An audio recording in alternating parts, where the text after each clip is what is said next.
Seja bem-vindo a mais um TrinityCast, o podcast da melhor agência de tráfego do Brasil. Hoje eu tô aqui com o Léo e com a Paola Parmigiani. O Léo, ele é especialista em brand, ele é nosso co-host. A Paola é fundadora da Eu Juro de Dedinho. Se apresenta pra gente, Léo. Se apresenta pra gente, Paola. E vamos começar esse papo, que tem tudo pra ser muito legal. Valeu, Matheus, por mais esse convite. É um prazer estar aqui. Estou há 25 anos aí construindo marcas, ajudando as empresas a se aproximarem de coisas e coisas de pessoas. E vamos lá. Fala aí. Obrigada pelo convite, Matheus, Léo. É um prazer estar aqui. Eu sou a Paola Parmigiani, sou fundadora da Juro de Dedinho, uma rede de docerias saudáveis. A gente atualmente tem 2 lojas no Rio Grande do Sul, mais especificamente em Porto Alegre. Também sou expert, trabalho no mercado digital, auxiliando outras mulheres a construírem e crescerem seus negócios. Vamos trocar bastante hoje. Muito bom. Hoje a gente vai mudar um pouco a dinâmica do podcast. A gente costumava fazer um papo aberto dentro do universo da marca, do Expert, mas eu acho que a gente consegue trazer uma pauta central para a gente cadenciar um pouco mais essa discussão como um todo. E a Paola, ela tem um conceito que não é só dela, né, porque ele é autoexplicativo, mas ela tem um conceito que eu gosto muito, que ela diferencia muito o on do off, né? Então, ela tem muito essa pegada do online e do digital, do online e do offline. Então, como ela tem um negócio, quase que uma indústria, né, de varejo, e também o negócio digital dela, e eu acho que essa é a realidade de muita gente que está nos assistindo, que pode vir a nos assistir, e eu queria que tu contasse pra gente como que manter esse melhor dos dois mundos. A gente está falando de digital, né? Tu também está no Era, da Betina, com várias meninas. E se eu puder complementar, a gente percebe muito essa questão de que quem está no mundo digital vive sonhando em criar alguma coisa físico e quem está no mundo físico está sempre sonhando em criar alguma coisa digital. E você está com esse pé nas duas canoas. Conta um pouco pra gente como é que é isso, assim. São realidades muito diferentes, né? É muito legal eu conseguir viver esses dois mundos, porque de fato eles se complementam. E eu consigo ter um pouco da experiência do online e enriquecer isso no offline e vice-versa. Mas, de fato, assim, os negócios, os resultados, quando a gente fala de colaboradores, quando a gente fala de cultura, são cenários completamente diferentes, apesar da gente conseguir, sim, utilizar, né, conhecimentos que vão ser úteis em ambos formatos, mas eu, de alguma forma, vivendo esses dois conceitos, eu consigo entender que os cenários são diferentes e que uma pessoa que, por exemplo, está no online, empreende no online, quero construir uma empresa física, saiba que é muito diferente, né? Que a experiência, ela é um pouco mais, como é que eu vou explicar, intensa. O digital, ele acaba nos trazendo uma liberdade maior, uma flexibilidade maior, a gente acaba conseguindo ter ali uma diferença em relação a custos, né, lucro. E quando a gente fala de indústria, quando a gente fala de produto físico, de custos, né, de uma folha de pagamento, a gente fala também de um resultado que depende de várias outras variáveis, né, várias variáveis, mas no caso dependem de mais fatores. Eu entendo que ter os dois me faz uma empresária mais completa, né? mais humilde também. Eu acho que o digital, ele traz um pouco isso dos altos faturamentos, ai meu Deus, o resultado é absurdo, dos salários. A gente estava falando sobre isso, né? O quanto que o digital, de alguma forma, ele cresceu nesse viés de, eu faturo 2 milhões, 3 milhões, eu quero tanto de pagamento, né? E o físico, ele traz mais o pé no chão, ele traz para o faturamento real, para o resultado real, né? Enfim, então, são cenários que de alguma forma, eu acho que se complementam. E no seu caso, o que veio primeiro? Como nasceu? O ovo ou a galinha? Eu ia perguntar isso agora. O que veio? Digital, online? Como nasceu o teu negócio? Tá, por incrível que pareça, eles nasceram juntos, mas nesse contexto de que primeiro eu comecei compartilhando um pouco da minha jornada dentro da faculdade de nutrição. Então, eu era uma estagiária, 18 anos, estava dentro de uma loja de produtos físicos, produtos naturais, e comecei a ver como que esse mercado ele crescia de forma veloz, como as pessoas elas entravam dentro da loja, mal olhavam o ticket e compravam produtos saudáveis, né, dentro da loja. E eu fazia as redes sociais da loja. Então, eu já, de alguma forma, estava no digital, eu tinha um pouco isso em mim, já de senso estético, de cuidado, né? Mas o Instagram estava recém começando, ainda funcionava post estático. Então, performava super bem ali no orgânico, nossa, uma beleza. E era vários likes e vários comentários, e enfim. Era ainda, digamos, época, como é que fala? Era só mato.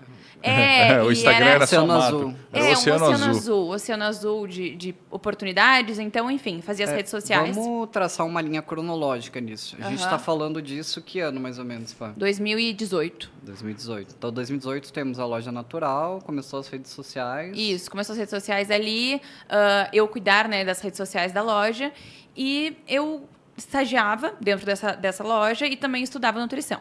Aí, nessa faculdade de nutrição, eu comecei a observar que, assim, não era o que eu queria. Eu não queria clínica, eu não queria ficar em hospital, em escola, eu não tinha esse propósito, né? E eu comecei a entender que eu queria, na realidade, eu precisava ganhar meu dinheiro. Só trazendo um pouquinho, assim, mais para trás, eu vim de uma família que eu tinha boas condições financeiras, sempre tive muitas oportunidades, então eu estudei em colégio particular, fiz inglês, aquela coisa arada toda, tudo bem. Até que com 15 anos, a empresa da minha família faliu. E a empresa da minha família realmente era uma empresa que todos os familiares trabalhavam. Então, assim, quando quebrou para geral. Era assim, olha, ou tu vai lá e ganha teu dinheiro, porque o cenário vai mudar. E não houve uma organização financeira. Não houve. Então, foi realmente uma mudança abrupta de estilo de vida. E eu tive que, além de ganhar o meu dinheiro para me sustentar, também, de alguma forma, olhar para minha família e ver como que eu ia ajudar eles. Então, eu estudava numa federal, no Rio Grande do Sul, justamente, né, porque eu não poderia pagar uma SPM, eu não poderia pagar uma PUC, eu não tinha como fazer isso na época. E aí, comecei ali a estudar na URGS, que era a faculdade, e os meus colegas ali pediam doces e começavam a comprar brownie, trufa de outros colegas. Eu falei, por que não fazer um doce saudável aqui dentro? E aí eu comecei a fazer ovos de Páscoa. Então, dentro desse insight da loja saudável, eu pensei, vou fazer o primeiro ovo de Páscoa, vou divulgar no meu Instagram e eu, no máximo, vou ter 10 encomendas, 15 encomendas. Só que o que aconteceu? Como eu já tinha um Instagram e eu compartilhava algumas dicas saudáveis e minha rotina, existia uma conexão com o meu público. Isso tudo é inconsciente. Hoje eu consigo ver que existiu um porquê disso, né, de ter bombado tanto, porque quando eu lancei os ovos eu vendi 250 unidades de ovo, eu tinha 1.000 seguidores. Então, uma conversão muito boa, e era porque eu já tinha essa comunidade de alguma forma engajada comigo. E aí, vendi esses ovos de Páscoa e pela primeira vez eu ganhei, sei lá, acho que na época eram uns 10 mil reais, comprei um computador, enfim, foi, nossa, sabe? Foi libertador isso. Tipo, meu Deus, 10 mil reais, como é que eu consegui fazer isso? E uma cliente chegou pra mim super insatisfeita, assim, chegou e falou, não, porque tu fala que tu faz ovos inclusivos, sem açúcar, sem glúten, sem lactose, mas não tem nenhum ovo vegano, não tem nenhum ovo sem leite. E aí eu falei, não, tu tem razão, para a próxima Páscoa eu vou trazer um ovo vegano. E aí eu fui pro Google procurar insumos, que é ingredientes, né? Fui procurar um leite condensado vegano para conseguir produzir o ovo que ela queria, enfim, que outros clientes poderiam comprar. E não existia nenhum leite condensado de coco, ou enfim, do insumo que fosse, sem açúcar, sem leite e sem glúten. Então, ali eu tive a ideia de desenvolver o primeiro leite condensado de coco inclusivo do país. Caraca. Então, foi super pioneira essa empresa, eu vendi ela em 2021, que foi meu primeiro empreendimento. E a gente pode entrar mais a fundo nisso depois, mas eu fiz uma sucessão de cagadas, onde... Normal, faz parte assim, disso. Pensa, essa aí foi minha faculdade, na real, entendeu? Porque o que eu errei, o que eu perdi de dinheiro, que eu nem tinha no caso, eu tinha mais outros 2 sócios, que também algumas coisas deram certo, outras não deram.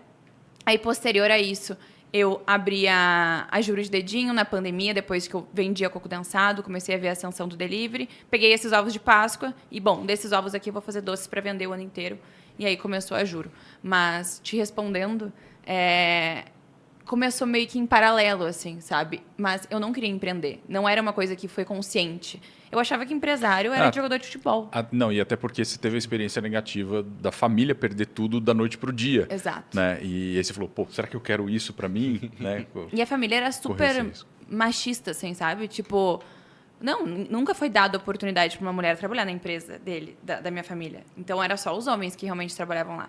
Então, como assim a Paola vai ter uma empresa? Tipo assim, não passava pela minha cabeça, entende? Então, eu descobri que eu estava empreendendo quando me perguntaram minha profissão na hora de preencher uma ficha. O que tu faz? Eu falei, não, na real, não sou mais estudante, já tranquei. Então, eu sou empresária? Sou empresária. E aí, quando eu falei isso, eu me dei conta que eu realmente estava fazendo aquilo, sabe? De uma forma profissional. Eu lembro do dia que eu saí do MEI. Foi tipo isso. Eu não conseguia falar que eu era empresário. Aí, cara, foi pro Simples, eu não, agora eu tenho que é a minha carteirinha, eu quero minha carteirinha de empresário, que agora eu posso.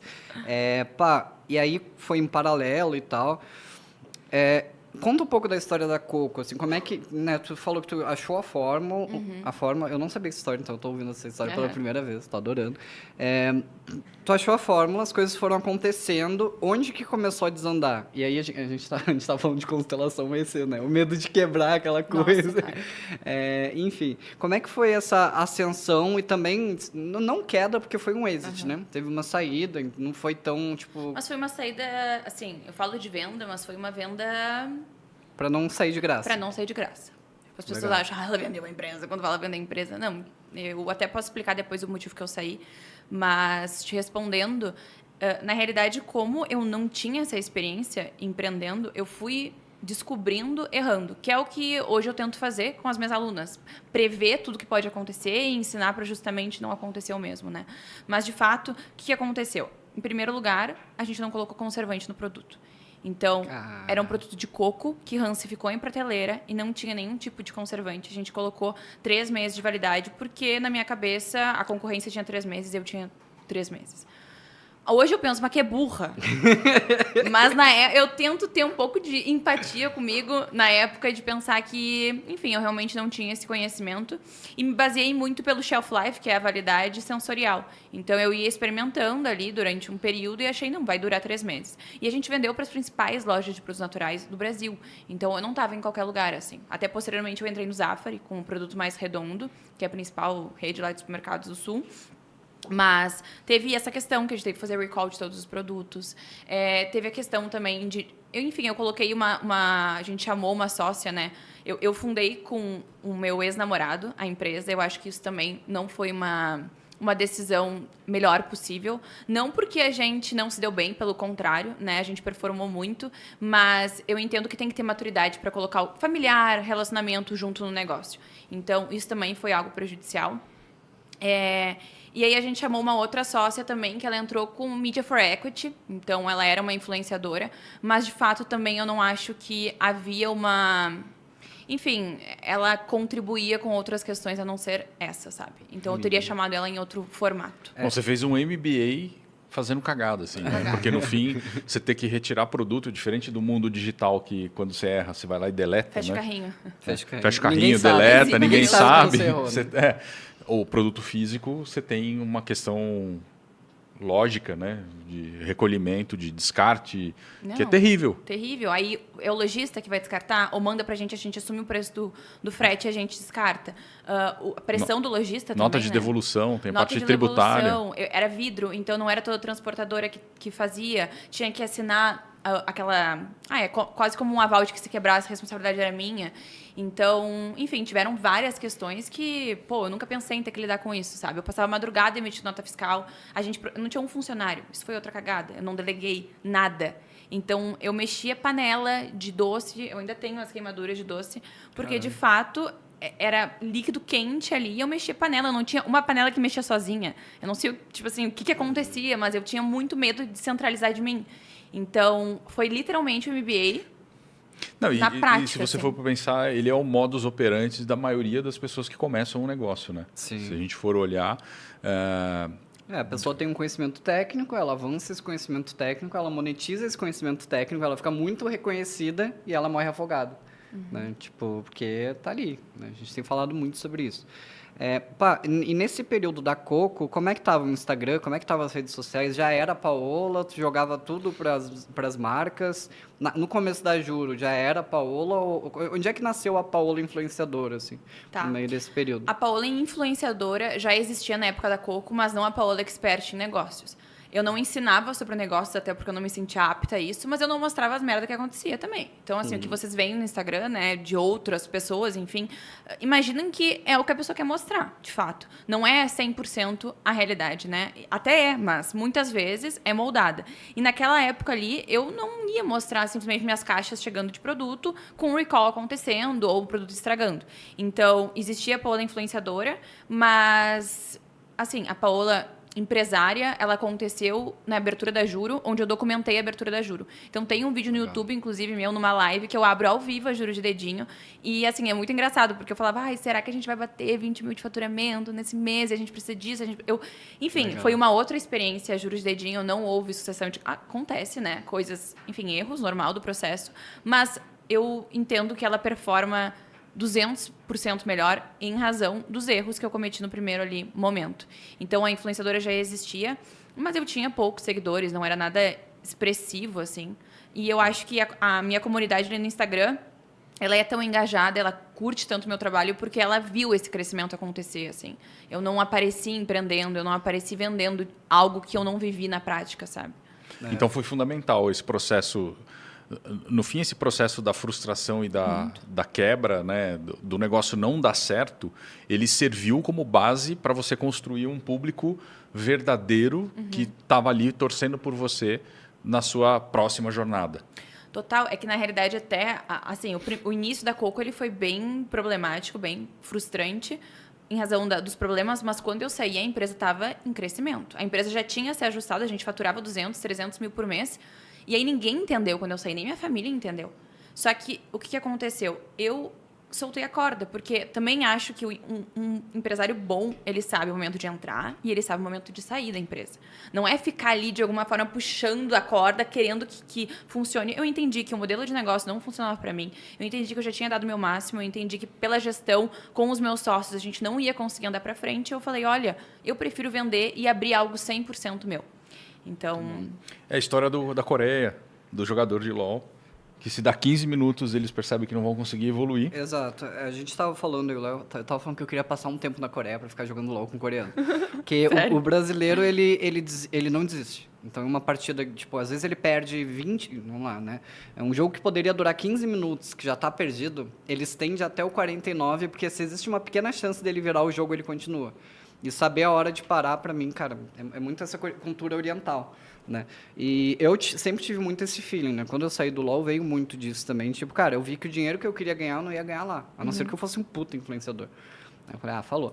Acho que todas as histórias de boas pessoas que tiveram bons negócios, eu tenho visto duas grandes variáveis em comum, né? Primeiro, ela já quebrou outro negócio antes. Tipo, a minha primeira agência durou 3 meses. Eu quebrei sobrecarregado por não ter operação. Então, tipo, 3 meses eu saí da agência, peguei alguns clientes e tal. Falei, cara, eu tinha, sei lá, 40 clientes sozinho, faturando 5 mil reais por mês. Então, e aí eu falei, cara, não vai, 3 meses eu perdi tudo. E aí eu voltei pro mercado, enfim. Acho que toda história, ela precede uma falência, né? Ou uma quebra interna também, né? Um rompimento de alguma coisa. Tem um negócio que a Paula faz, que eu acho que é um grande diferencial, assim, que é, tipo, ela é uma das poucas influenciadoras de negócios que está hoje na operação dos 2 negócios, né? Como é que é revezar tudo isso, assim, tipo, o on e o off, como é que... Porque, cara, tu tem uma turma, tu tem as mentoradas, tu tem, tipo... E tu tem a Juro acontecendo, né? Abrindo uma loja agora aqui, né? O delivery que tá querendo abrir, que tu falou. Cara, como é que... São 2 pratos pesados, saca? Tipo, pra alguém que é sócio sozinho hoje, né? Toca a empresa É complexo. Sozinho. Hoje eu já tenho um sócio, mas é complexo. Hoje eu divido meu tempo muito em prioridades. Eu entendo os meus objetivos naquele momento. Então, eu tenho um time também. Hoje eu já tenho mais de 30 funcionários, eu tenho gerente, eu tenho a operação lá que roda sozinha. Eu posso me ausentar do negócio, mas eu entendo que ter a minha liderança lá é necessário também. Então, hoje eu entendo que o meu papel como líder é inspiracional em relação aos meus colaboradores e é de olho de dono. Então, eu vou olhar para os meus produtos e eu vou saber, bom, isso aqui está fora do lugar. O meu relacionamento também, quando eu estou no on, é fundamental para uma empresa no off. Então, quem eu conheço, as portas que se abrem com o meu Instagram, eu não abriria se eu tivesse somente no off. Então, hoje eu falo, né? Falo até para as minhas alunas isso, mas para todo mundo. Se eu quebrar hoje um negócio, eu abro minha lista telefônica, eu abro um negócio amanhã, eu consigo investidor amanhã. Hoje mesmo. Então, o quanto que custa a agenda de vocês? Esse relacionamento também ele é fundamental para a empresa dar resultado, para a empresa crescer. Isso acontece muito fora da empresa. Se tu estiver dentro da empresa, mexendo panela ou, enfim, no operacional 100%, quem que vai estar fazendo a tua empresa crescer? se tu faz a empresa funcionar. Editando vídeo. Lógico, eu entendo que existe paixão nisso. E tá tudo bem se tu quiser ser um sócio operacional, mas saiba que tu vai ter que ter um sócio da porta para fora. Então, hoje eu sou a sócio da porta para fora, eu tenho um sócio da porta para dentro, que cuida mais da operação. Mas, respondendo a tua pergunta também, eu acredito que isso é agenda, é entender prioridades e entender que é uma fase da minha vida também que eu escolhi viver isso. Então, eu trabalho hoje boa parte do meu tempo, assim, não existe tempo que eu não esteja pensando de alguma forma, seja numa empresa ou seja na outra. E eu entendo que é um ecossistema também, elas se retroalimentam. Então, a Juro crescendo, eu consigo crescer minha empresa como marca pessoal e aqui crescendo eu levo a Juro também, né? Muito bom. E como é que começou a monetização da marca pessoal da Paola, assim? Tipo, tu estava lá, o perfil foi crescendo, e aí é muito engraçado que isso vem até de uma premissa do Gary Vee, que ele fala muito, não crie e documente, né? Tipo, que, cara, é basicamente a tua história, né? Tu foi documentando, foi crescendo, as coisas foram acontecendo. Quando que foi que nasceu a empresa Paola Parmigiani, não mais só a Juro de Dedinho, né? Viraram duas empresas separadas. Quando que tu começou a monetizar, de fato, a tua marca pessoal? Por quê e como, né? O que, por que e como, né? O que é monetização, por quê e principalmente como para a galera de casa também ter uma base, assim, tipo, cara, eu quero ser uma marca pessoal e eu tenho outro negócio, como que eu faço? Foi na pandemia, quando eu realmente entendi que tinham muitas pessoas querendo empreender e pouco conhecimento, e tinham muitas pessoas leigas ensinando outras pessoas a empreender, que não viviam a operação, que não tinham um negócio de fato, falando bullshit, assim, tipo, coisas que ou vendendo uma vida que não é realidade, que é uma vida montada do digital, onde uma empresária com negócio físico vai se frustrar tentando viver aquilo. Então, não existe isso. Não existe ficar rico em 6 meses. Não existe ser rico em 6 meses com negócio físico. A não ser que tu comece com um investimento alto, que não é o caso da maioria das pessoas. Então, eu entendi que existia um gap ali de uma empresária real mostrando e compartilhando a realidade por trás de uma empresa. E de fato, eu acho que envolve muita coragem. E aí, tem muito empresário que... A maioria dos empresários tem muito ego envolvido. Então, como assim eu vou mostrar meus bastidores? Eu vou mostrar que eu falho, eu vou mostrar que eu não tenho um escritório gigantesco e que meus colaboradores... Cara, eu não tenho vergonha de compartilhar isso, entendeu? Eu falo, minha empresa meu escritório hoje está pequeno, minha fábrica está espremida, eu vou agora mudar de sede, eu vou agora ir para outra cidade, estou expandindo, mas é um passo de cada vez. Eu prefiro compartilhar as minhas fraquezas e, de fato, ser real do que mostrar uma coisa que não existe, assim. Então, envolve um pouco o empresário sair do ego.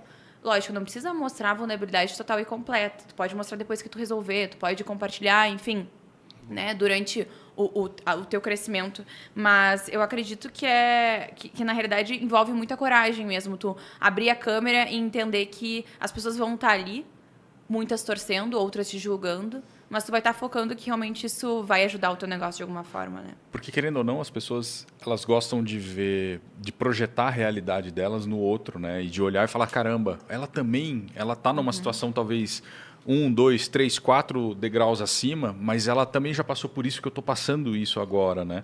E quando você vive uma vida muito desenhada, muito fake, você se transforma numa marca distante, que é o que as marcas hoje estão tentando fazer. Elas estão tentando ser o mais próxima possível das pessoas, mostrando talvez até suas deficiências, né? Sim, muito bom. Então foi um processo, teve essa progressão e, cara, eu acho que isso é o que conecta com a galera, né? São as suas vulnerabilidades, assim. Até olhando, sei lá, está rodando muito aquele quadro do vlog, né? Que eu achei maravilhoso. Inclusive, a Paula me deu uma aula de como fazer o daily vlog. A gente vai tentar fazer do dia de hoje aqui. Mas, assim, cara, são 2 mundos, 2 negócios complexos e tu traz essa base, né? Essa autoridade, essa vivência real do off. E eu acho isso muito, muito, muito legal. E como é que tá a tua projeção pensando em futuro da Juro? Assim, como que tu vê a Juro como negócio, como progressão, como sucessão, como seja venda, seja o que for? E como que tu vê a Paola, assim, no meio dessa jornada daqui para frente, né? Porque entendemos que, cara, tu passou por um negócio, a gente veio uma ascensão com uma queda. Saímos dessa queda, estamos vivendo uma ascensão das 2 marcas. Como é que tu vê o futuro das 2 marcas? Assim, como é que tu imagina o futuro, inclusive das tuas alunas, do teu time, da tua empresa? Como é que tu tá visualizando os próximos anos, assim, de vida, assim, de meta, de cara, porra, isso aqui seria meu nirvana na Juro, eu quero levar a Juro nesse lugar. Onde é que tá? Eu me enxergo bem longe do platô, então acho que ainda existe muito crescimento para acontecer, tanto na Juro quanto na minha marca pessoal. A Juro só tem 2 unidades ainda no Sul, então o nosso desejo é abrir novas unidades em vários estados. A gente precisa entender ainda a questão de produção. Então, se a produção vai ser própria, a gente vai investir em termos de indústria ou a gente vai terceirizar de alguma forma essa produção. Então, existe ainda esse estudo de viabilidade, né, de modelo de negócio, porque hoje, na realidade, eu tenho 2 negócios em mãos. Eu tenho a indústria e eu tenho o varejo. Então, são 2 formatos, né? E a gente entende que o resultado é diferente, que, enfim, a estrutura, o investimento é diferente. E entendendo isso, a Paola, ela acaba fortalecendo essa empresa e, como eu já falei, a recíproca é verdadeira. A Paola, como expert, ela quer continuar crescendo em mentorias, né? Então, em autoridade, trazendo esse conteúdo, trazendo muito a realidade. Então, eu não quero ser a empresária que vai frustrar uma aluna ou que vai frustrar outra empreendedora. Eu quero mostrar que é possível e, de alguma forma, quero tornar isso palpável, né? Quero fazer disso cada vez uma realidade maior no Brasil, que são mulheres empreendendo, tendo exemplos disso, porque foi muito assim, foi muito difícil para mim no começo eu enxergar que era possível, porque não existiam dentro daquele padrão, assim. Tu imagina fecha o olho, imagina uma empresária. Não é como eu sou. Eu sei que eu não sou o estereótipo de... Que pessoa que tu vai imaginar, talvez fechar o olho e pensar... imagino de blazer, eu imagino cabelo curtinho, eu imagino de óculos. Ou eu imagino uma pessoa super... High ticket, com vinho e uma água na taça e fala desse jeito. Não, eu sou uma pessoa que curto vida social, né? Eu amo sair, eu amo fazer relacionamento, eu amo, de alguma forma, enfim, viajar e não sou uma pessoa quadrada, eu não gosto de fazer todos os dias as mesmas coisas. Então, eu quero também quebrar um pouco esse estereótipo de que uma empresária tem que ser assim, assim, assado, né? Ou que o empresário tem que ser assim, assim, assado. E a Juro, de alguma forma, ela cresce também em termos de unidades, em termos de faturamento, em termos de equipe, enfim, tem metas de redução de CMV, tem metas de aumento de EBITDA, para questões mais tangíveis, assim. Mas, de forma geral, o que eu espero de crescimento é em número de unidades atualmente. E assim, se eu penso em venda, eu acho que é cedo ainda, mas a gente cresce pensando em venda. Pelo menos, assim, hoje essa é uma realidade, tá? Não sei em quanto tempo, mas também não acho que é pouco.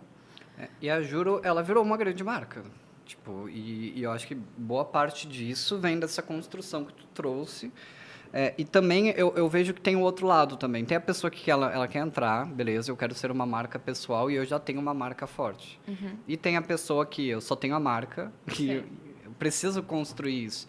Dentro da pessoa, da empresa, dentro da empresa, como é que tu vê esse processo de construção de marca, pensando como que foi essa construção da Juro, porque hoje a Juro, apesar de ser a comunicadora da Juro, a Juro ela não é a tua cara. Sim. Né? Como é isso? Como é conseguir separar Legal as duas coisas? Porque o que aconteceu? Eu tinha somente delivery, né? Eu não abri direto loja.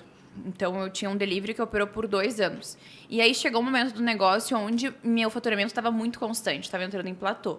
E Porto Alegre é uma cidade que tem, tipo assim, não é muitos habitantes. É uma capital ok, mas não é um São Paulo, não é um Rio de Janeiro da vida, enfim. Então, é um pouco mais limitado. O mercado endereçável é bem regional, assim. E eu entendi, esse modelo de negócio está validado, mas ao mesmo tempo está muito dependente da minha imagem. Então, quando eu não postava nos stories, as vendas não estavam tão bem. Se eu tirava férias, de alguma forma, nosso faturamento reduzia. Então, eu pensei, preciso validar 100%. Onde que está meu público? Meu público frequenta o Iguatemi, que é o shopping que a gente colocou a primeira loja. Tá, em que região do shopping está? Comecei a pensar onde que o meu cliente... Quais eram as áreas do shopping que meu cliente estava? Ele frequenta a Zara... Aí ele desce para cá, ele vai para cá, então eu vou colocar aqui o meu quiosque. Comecei a conversar com o Iguatemi muito num tom de é bom para vocês ter a Juro. Então, a minha conversa com eles foi vender a ideia da Juro também. Eu não cheguei lá e falei, pelo amor de Deus, me dê uma oportunidade da Juro. Eu falei, não, eu vou trazer o online para cá também. Eu vou trazer o público que vocês procuram aqui para dentro. E eles falaram, nossa, a gente se interessa nisso também. E aí começou um deal muito melhor do que se eu chegasse somente pedindo, implorando por um espaço para estar ali. Porque eu não tinha faturamento para entrar no Iguatemi. né? Eu tive que pegar empréstimo Caralho. no banco, eu tive que pegar empréstimo no meu próprio caixa, eu tive que sangrar muito ali para conseguir colocar. E aí a gente colocou o quiosque naquela região ali e eu falei, tá, agora é all-in. E que ele foi fundamental para construir a percepção de valor da marca, Exato, né? porque eu pensei, ou a gente vai quebrar, ou Vai dar muito certo. ou vai dar muito certo. Mas se eu quebrar, eu mostro que o meu negócio não tá validado. Se der tudo certo, vai dar tudo certo, a gente vai crescer. E cresceu 205% a empresa, depois de um ano da entrada do Iguatemi. E ali eu falei, cara, agora não é mais dependente da minha imagem. Mas as pessoas passavam pela... Eu atendi 15 dias no quiosque, fiz questão de estar lá todo em tempo integral para conhecer o meu cliente. E eles passavam, juro de dedinho, juro de dedinho. Eles lembravam do nome de alguma forma, existia uma conexão que estava na memória, mas muitos chegavam lá e falavam, eu nunca pedi pelo iFood porque eu não conhecia, eu não tenho costume. A questão do digital, tangibilizou, né? do fato de você não ter ele físico, ele distancia muito, né? Eu entendo que para produto, só no digital, ele é muito volátil em termos de... Tem de- vários de experiência aventureiros, com- né? é. Principalmente doce, né? A pessoa vai e aí ela põe lá, cadastra, faz uns delivery de Exato. casa, às vezes. E aí, a partir do momento que você estabelece uma bandeira, né, uma Ali. uma flagship ali, que você olha e fala, não, minha marca está aqui, ela existe, ela é física, você pode encontrar sempre eu aqui. era muito defensora de somente digital. e-commerce, somente digital, até eu entender o quanto que uma operação física faz diferença. Então, agrega muito valor, a percepção é outra. Existe um público imenso também que é resistente, mesmo depois da pandemia, foi fundamental a gente ter a E o loja delivery física continua? ali. Continua. Então, O quanto você atribui esse crescimento, né? Tu falou, né? Porra, depois do Iguatemi a gente cresceu 200 e pouco por cento, assim. Mas o quanto, tipo, tu atribui de assertivo, assim, esse processo? Tipo, cara, não, beleza, eu vou botar o quiosque. E tem uma coisa que eu acho muito interessante disso, que foi a mídia que tu tinha no online serviu como uma moeda de autoridade e te colocou no poder da negociação. muito. Tipo, sim. pra caralho. Porque, imagina, o shopping ele quer tráfego. Tu tem esse tráfego. Só que tu também tem o tráfego deles. Então foi uma troca tipo, ó, eu vou te ceder minha influência e você vai ceder o seu tráfego. E... Mas tem um ponto que é importante que, assim, querendo ou não, em termos de marca, de produto, o shopping tem um leque de possibilidades de gente querendo Exato. entrar. Já a questão do público e tráfego, já não. Era o grande diferencial dela. É o que fez fechar a conta pro shopping olhar e falar, não, vamos trazer ela porque vale a pena. O produto é bom, ok, a marca é legal, mas eu acho que a grande moeda de troca e de negociação nessa história foi a questão de você ter um público que talvez eles não tenham na mão. Não, e esse estudo eu achei muito interessante, que é um estudo offline, né? Que a gente não se fala aqui de, tipo, esse estudo de fluxo do cliente. Porra, ela vem pra cá, caralho, eu achei E outra coisa que eu fiz também eu sentei a bunda num café na frente do quiosque e contei quantas pessoas passavam pela frente do meu ponto antes de abrir. Eu mapeava essa aqui possível compra, conhecendo o meu público, e isso só me permitiu porque eu tinha o digital. Então, eu já tinha uma noção de quem era a minha persona. Então, eu contava quantas pessoas. A gente precisava de um ticket médio de tanto, isso seria um faturamento de tanto no dia, isso correspondia a tantos clientes. Será que a gente vai conseguir fechar? E foi com as calças na mão. Assim, eu entrei literalmente com muito medo, mas deu certo. Assim, realmente, os cálculos que a gente fez superaram as expectativas, mas foi muito baseado em estar ali e Você procurou tentar tatear o máximo possível antes de tomar a decisão, né? Exato, coisa que na minha primeira empresa eu não fazia. Então era muito no chutômetro, era muito na sorte, era muito no... Tu precisa de embasamento, por mais arcaico que pareça sentar e contar quantas pessoas passam, isso vai te trazer mais assertividade na hora da tomada de decisão. Então, muito empreendedor tem medo de tomar decisão porque ele não se baseia em dados, ele de alguma forma não mapeia isso, ele acha que tem que cair do céu ou que... o feeling, é né? feeling. É feeling. Tem muito feeling.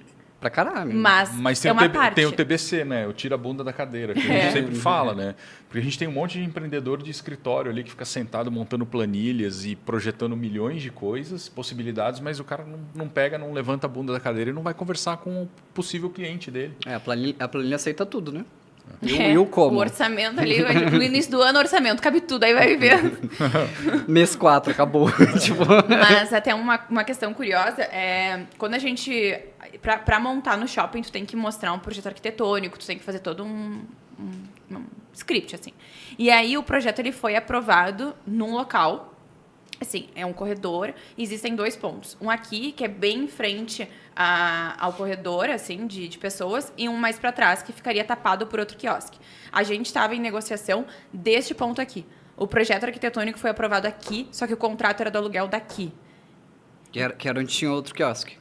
Não tinha nenhum. Os 2 pontos estavam em negociação, tá? Aham, tá. Tinham dois espaços vagos. Só que aqui o aluguel era mais barato. E aí a gente estava negociando esse aqui em contrato. Só que o projeto foi shopping... tão legal que eles Não, quiseram eles colocar. erraram. Não, eles erraram. Quer Eles dizer, erraram. contou Teve com a um sorte. erro humano. Teve uma Teve sorte. Deus, né? Sorte. E aí o projeto arquitetônico foi aprovado aqui. Então, quando a gente foi montar de madrugada o quiosque... Tava pronto para ser Só no que lugar. é tipo poucos metros, 2 metros de Mas que diferença. faziam uma diferença Fazia total. diferença total. Só que eu na hora não pensei nisso. E aí a gente começou a montar, tava o engenheiro responsável e tal, e eu falei, gente, mas não é esse ponto aqui, eu acho. Não, mas tá aqui o projeto arquitetônico. Então o engenheiro falou, eu não posso montar ali atrás, porque tá aqui aprovado. E se eu montar atrás, a responsabilidade é minha. Eu falei, tá, então a gente monta aqui, vai ver que eu entendi errado, né? Sim. Aí foram 8 horas de montagem. A gente começou meia-noite, foi terminar 8 horas da manhã. Fui dormir, botei no modo noturno no meu celular, tentar dormir 2 horas. E o Guatemi me liga, coordenação. Paola, tu montou o quiosque no lugar errado. Tu precisa desmontar e montar de novo no local certo. Meu Deus. Falei, fudeu. E agora? Não, e é assim, 10 mil pra montar um quiosque. E eu não tinha mais um puto pila. Eu tava contando cada centavo. Falei, não tem como, gente. Não tem. Não, porque como é que assim? A gente tava negociando aqui, né? Tá. Aí, liguei pro meu advogado e falei, olha só, Gui, a gente vai ter que ir no Iguatemi. Foi o bar do desespero, O né? bar do As desespero. entonações. Quando eu do ligo bar. pro meu advogado, ele já fudeu. Alguma coisa essa guria se meteu. Aí fui eu e ele pro shopping, mas assim, eu já, assim, querendo. Sabe quando tu tá com restrição de sono, tu tá estressado? Eu tava assim, quase chorando. Cheguei na mesa de reunião, tudo certo, lá, uma pessoa comigo, comercial, o advogado. Gente, olha só. Vocês querem que a gente desmonte o quiosque? Sim, porque vocês montaram. Olha aqui tá o projeto arquitetônico, e fui mostrando pra elas. Aí eu falei assim, me deem um final de semana pra eu mostrar que vai compensar o quiosque estar ali na frente. Quer dizer, você, mesmo com sono, você se Mesmo. vendeu ali. O empresário ele tem que ser um puta vendedor. Porque a gente tem que vender não só produto, a gente vende ideia pro colaborador quando a gente entrevista, a gente vende ideia pro fornecedor para negociar, a gente vende ideia pro ponto, por que tu vai colocar. E eu falei para ela, me deixa um final de semana. Mas eu, o cu na mão, né? Na minha cabeça, pensando... Nem Tem que dar piscava certo. por Tem que dentro. dar Tem certo. que Falei, dar certo. por favor. Aí ela me olhou e falou assim, um final de semana. Segunda-feira, a gente decide tirar o teu quiosque ou não. Parecia de filme, assim. Eu falei, Cara. combinado. Eu saí de lá... Você meu ligou Deus. pra todo mundo Liguei falando, pra pelo todo mundo. amor de Deus, Falei, vai no quiosque comprar. Acampem nesse quiosque. Eu botava no Instagram, a gente falando... Gente, assim, era fila pra comprar. Era fila pra comprar no final de semana. Segunda-feira, ela me ligou e falou, podem ficar com o ponto aí de vocês, pelo preço que a gente tinha negociado. Vamos lá, vamos fazer acontecer. Então, Quanto vendeu esse fim de semana? revendeu, se eu não me engano, 15 mil num dia. Pagou. Não, e é muito louco, porque o Matheus fala muito isso, né? Sobre a questão de os negócios, eles têm a ver com você ajudar o outro a ganhar mais, né? E foi o que você fez. Você pegou e falou assim, não, eu vou provar para vocês que eu vou conseguir trazer mais receita, porque o shopping ganha em Exato. cima também, né? E é isso, tem que ter um bom relacionamento. Hoje eu tô num grupo de lojistas, tá? Que, enfim, de um shopping X. E, cara, eles reclamam a todo tempo do shopping. Eu entendo isso. Eu entendo que, né, é difícil muitas vezes a relação. O shopping é complicado quando eles querem ser pão no cu, eles são. Mas tu tem que entender que também é um empreendimento. Então, senta de igual para igual, conversa, troca, tenta trazer também para o shopping os pontos, né? Ou seja, enfim, o fornecedor que for, o cliente que for. Eu acho que falta um pouco no empresário esse jogo de cintura de entender que tem que ganha-ganha. Não dá para só um lado ficar tirando e reclamando. E aí, o lance de você ter sido vendedora no começo da carreira, em loja, te ajudou a ter essa pegada Eu hoje? acho Como é que é? Eu tenho um pouco no sangue, assim, esse lance de venda. Eu vendo tudo que me der, eu vou vender. Assim, então, eu acho que não foi uma questão do estágio. Até porque no estágio eu fazia mais questão de redes sociais mesmo, assim. Eu sinto que é algo mais intrínseco meu, assim, de ser comunicativa. De ter o tesão de querer vender. Cara, amo vender. Tipo assim, eu sinto que tu vai ser muito beneficiado com os produtos da Jura. Como eu sinto que é um doce com açúcar, sendo que a Jura é igual, sabe? Uma barra perfeita de chocolate. Por que tu vai querer um doce normal? Então, eu penso, como é que tu vai querer minha mentoria? Tu quer errar? Qual Tu que é quer o perder próximo dinheiro? voo pra Porto Alegre mesmo, para ir até o Tô quiosque? falando. Então, Ela mas entrega, é um pouco, tem delivery. é um pouco de tu acreditar, sabe? Que realmente é bom. Então, o teu produto, o teu serviço é tão bom que tu vai pensar, meu cliente não comprando isso, Venda é o favor que você tá fazendo pra ele, né? Tipo, cara, não... Enfim. Porra, muito bom, muito bom. E tem até aquele clichê que fala, né? Todo mundo é vendedor, quem não é trabalha pra um. Exatamente. É a história da minha vida. Tipo... Agora, eu percebo, assim, é recorrente isso. É muito mais fácil você começar no digital e pivotar para o offline e criar algum produto offline.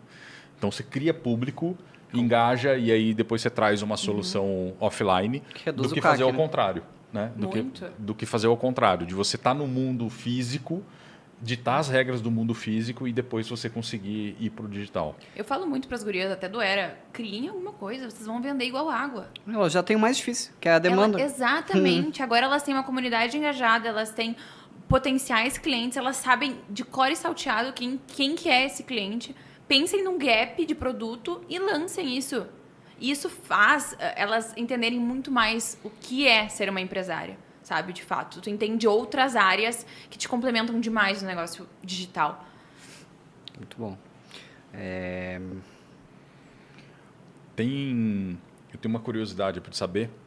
Como que você toma a decisão do mundo físico, assim, né? Você falou, a gente está num momento que a gente não sabe se a gente vai ser loja, varejo ou investir na indústria. Como que é isso, assim? Como que é no seu momento de olhar e falar... Eu vou seguir esse caminho. Tá. Ele é só pautado por número?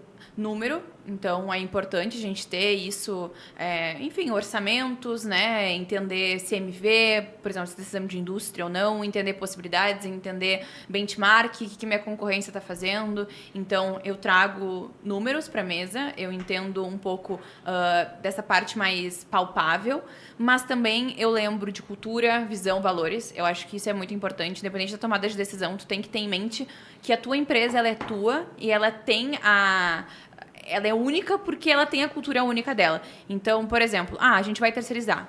Tá bom, eu vou terceirizar minha produção. Mas para quem? Por quê? Eles vão ter o mesmo cuidado com o meu cliente ou eles vão tratar como mais um?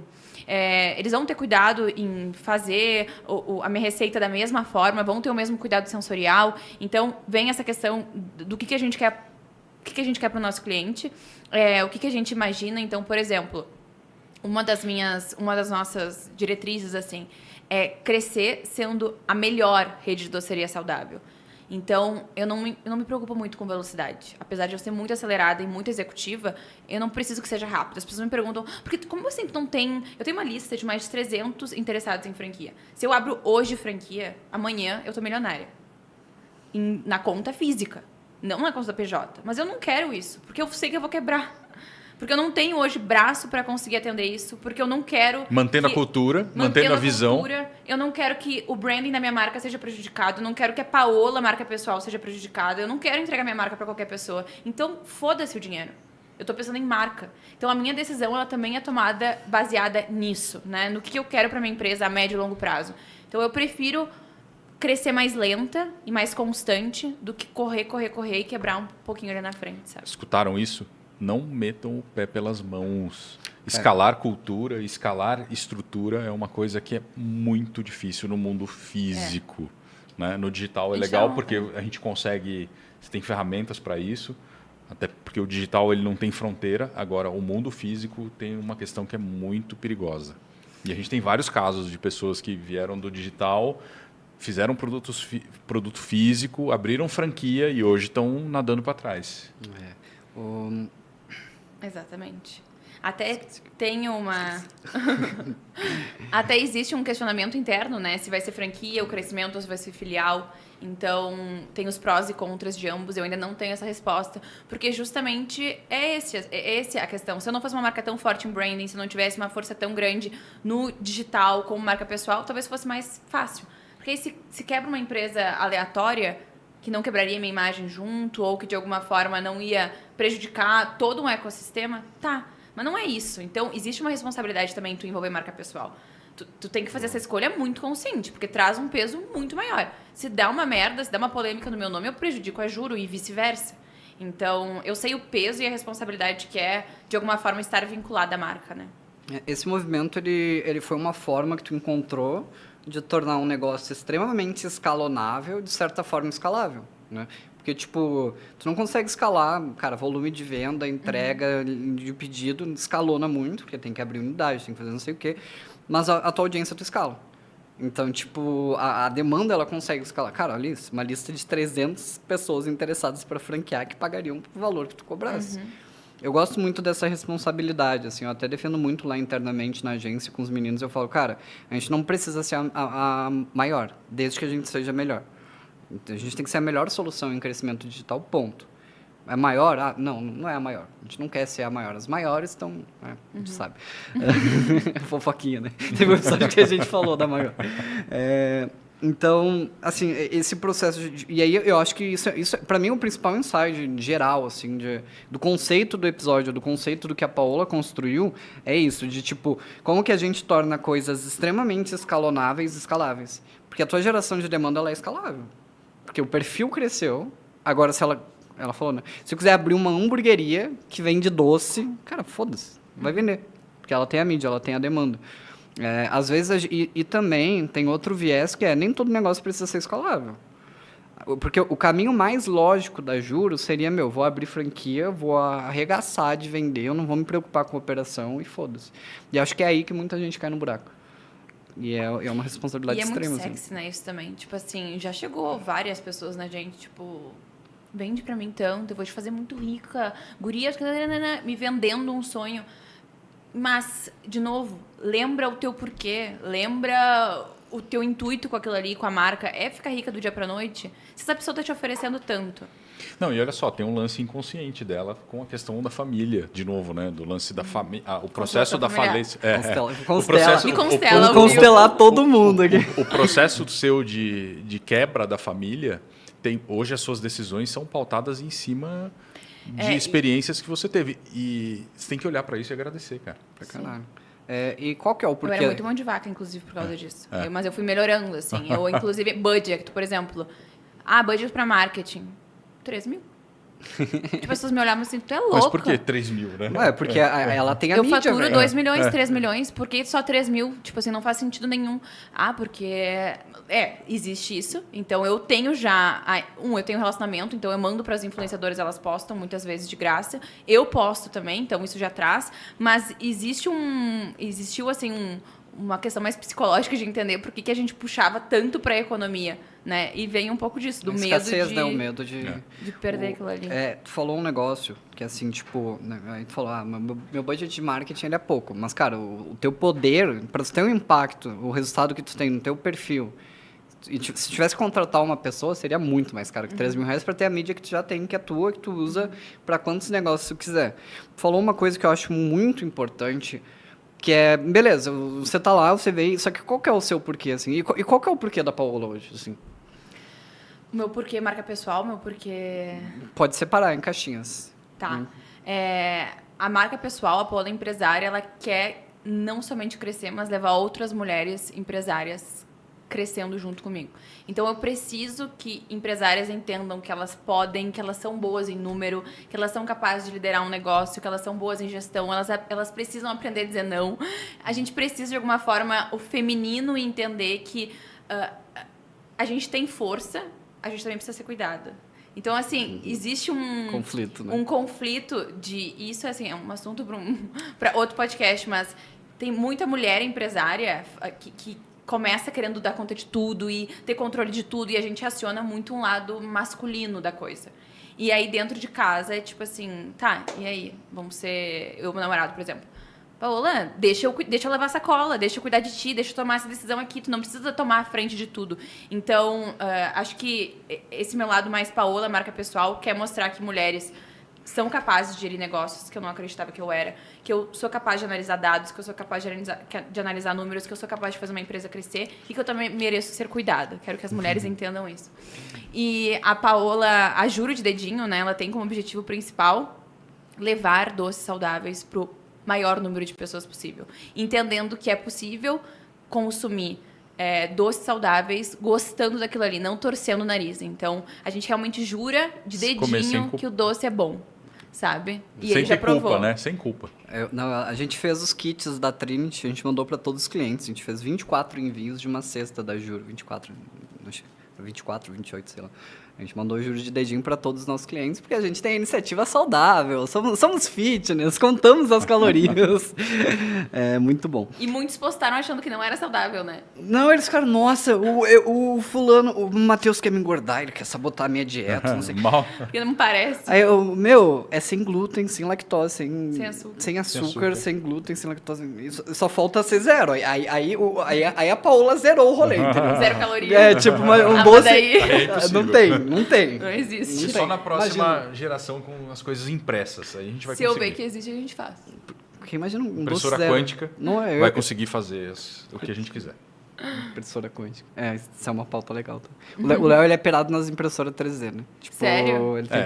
Principalmente nas quânticas, assim. Eu tô sonhando o dia que a gente vai começar a imprimir o que a gente quiser. um dedo, assim. Aí a gente não vai mais vender produto físico, a gente vai vender códigos e não está muito longe disso. Os blueprints, né? Você vai vender código daquilo que você quer imprimir na sua casa. Ah, Uma comida, uma interessante. roupa, um computador, você vai poder Tá imprimir o que você longe quiser. ainda disso não, ou de alguma forma tá não. perto? Não, com a escala da inteligência artificial, a gente vive evolução de progressão geométrica, né? Sim. Imagina a cápsula do Dragon Mas Ball. será né? que de comida? Sim, com certeza. O nosso limite hoje é a energia, né? Bom que tá o gravado no orçamento de YouTube energia. daqui 100 anos, né? Não, 100 anos não. Daqui 10 anos. Viu? 10 Daqui 10 10 anos. anos? Não, 10 anos. A gente vai imprimir comida. Não. A Gente, última imprimir gravação. comida. A última gravação eu combinei com o Matheus, que a gente falou sobre inteligência acredita artificial. Inteligência artificial. A gente falou sobre a questão de que daqui a um ano a gente não vai gravar mais vídeo com câmera. A gente vai produzir tudo via IA. Você vai Não, ter o isso seu eu avatar acredito. e vai gerar toda a sua vida em cima de situações de produto, publicidade, com Sabe código. quem que você ia gostar de ir lá no South by? SXSW, tu já ouviu falar? Sim. Precisa ir, eu fui ano passado, tu também. Vocês iam se amarrar. Não, o perigo é de eu Eles entrar compram numa uma empresa. paranoia maior ainda, porque eu já sou meio paranoico com isso. Super inovação é... Mas Cara, eu acho que a gente vai chegar a um ponto e não tá longe de conseguir materializar o que a gente quiser com uma impressora quântica. Mas como que fica valor nutricional de uma impressão 3D de uma Pois é, comida? mas tu imprime sabor. Cara, não, mas é quântico o negócio. O quântico, ele O que é o constrói... quântico? Eu não É, sei, o que- porque é, eu por lembro do favor. coach quântico lá, é um negócio, né? O quântico, São moléculas que- ele é o código que compõe a estrutura do universo. E aí Tá, a gente então tu vai... pode Já tem um imprimir computador. mundo 2. Já tem um computador quântico Planeta funcionando. Tipo Terra. assim, se o planeta acabar... Tô gravando tudo. Se o planeta acabar, a gente pode imprimir um outro planeta pra migrar. Você pode gerar um outro universo. Ninguém fumou aqui, tá? Isso Vou é deixar muito aqui. Black Mirror. Cara, isso é muito Black Mirror. Tem aquele porque- episódio do mundo Ó, lá. para pra pensar, a gente é muito... Imagina que o nosso filtro é a visão, né? Então, né, assim, você está olhando Sim, sim. né? Então a gente pauta as coisas possíveis pelo que aquilo que a gente vê e pega. A partir do momento que você tem códigos por trás e que você começa a poder produzir aquilo que você pode pegar, né? A gente tem universos que são paralelos. Eu vejo um lado ético complicado nessas paradas, né? Porque imagina o Apple Vision, os caras estão usando o Face App pra mudar o rosto da namorada, velho. Tipo Então, assim, então o namorado, não gosta da cara dele. Vou trocar aqui. eu acho que muito em breve a gente vai, por exemplo, escolher um filme no Netflix, por exemplo, e você vai escolher os atores.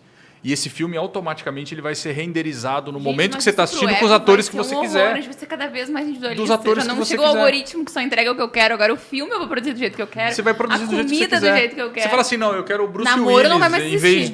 do Brian, do Vin Diesel, eu quero o Bruce Willis.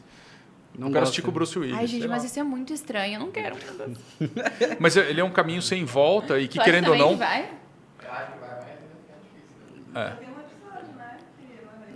Eu acho que isso, cara, Saiu é no pauta... Simpsons, porque se saiu no Simpsons.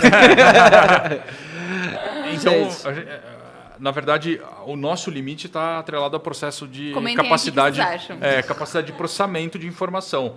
E com a inteligência artificial, a gente vem dando saltos quânticos e que em breve a gente vai conseguir produzir tudo isso. A pergunta é, você comeria um doce que Impresso. saiu de uma impressora 3D? Bah. 3D não, quântica, né? Gente, Paulo, como é que o pessoal consegue te achar? Como é que acha Juro? Como é que conhece mais o teu trabalho, da tua mentoria, dos teus produtos, de tudo que tu tá construindo? Me acham nas redes sociais, então @eujuro_de_dedinho e @pa.parmigiani. Me sigam por lá, podem mandar direct, qualquer dúvida. Léo, quem quiser saber mais sobre negócio quântico... Futuro... Instagram, @LeoEspigariol. Você pode me encontrar por lá. Eu acho que eu cortei a Paola. Quer falar alguma coisa? Não. Tá bom. Eu sou o Matheus, host, fundador Nerdola. da Trinity. 2 nerds, Nerdola. na real. E a gente teve uma aula aqui com a Paola, não só de blogueiragem, como de empreendedorismo, de negócios. E eu acho que quem é um influenciador abre um novo mundo. Cara, você pode aproveitar dessa mídia para levar o seu negócio para outro nível, seja de forma quântica ou não. Eu sou Matheus Louvier, @Matheus Louvier no Instagram, @TheTrinityDG no Instagram e no YouTube. E foi mais um episódio. Valeu, obrigado. Obrigada, até a próxima.